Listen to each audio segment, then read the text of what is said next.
oído ustedes decir que en verano el termómetro sube? Cuando esto sucede, la gente se marcha a veranear, huye del asfalto de las ciudades y va al encuentro de la naturaleza.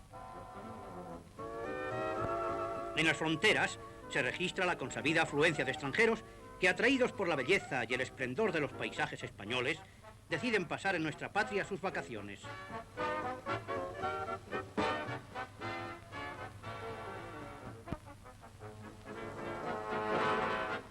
Este es el ambiente que ofrecen las playas y las calas de la Costa Brava. En el agua, los niños encuentran la delicia de la frescura y el placer del baño. El flotador prolonga la diversión acuática. La careta para bucear da al nadador un aire extraño.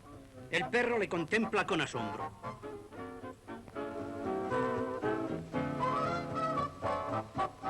Desde Sant Feliu de Guíxols a Llafranc existe un verdadero muestrario de rincones y paisajes pintorescos, pesca y trabajo.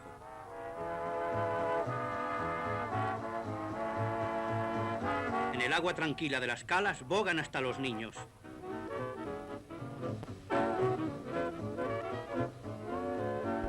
Y en el aire limpio se dibuja la gracia de la vela, la embarcación para que los excursionistas realicen la ilusión y el sueño de una larga travesía transporta a los pasajeros. Sobre las ondulantes olas, la nave avanza sin perder nunca de vista las rocas de la costa.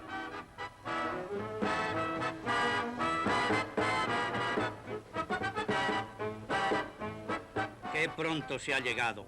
Es una pena que dure tan poco. Bueno, esto son cosas del cine. En el norte de la costa catalana, los puertos de pescadores y los bellos panoramas siguen brindando una encantadora colección de estampas estivales como para decidir de una vez al que duda sobre el lugar de su veraneo.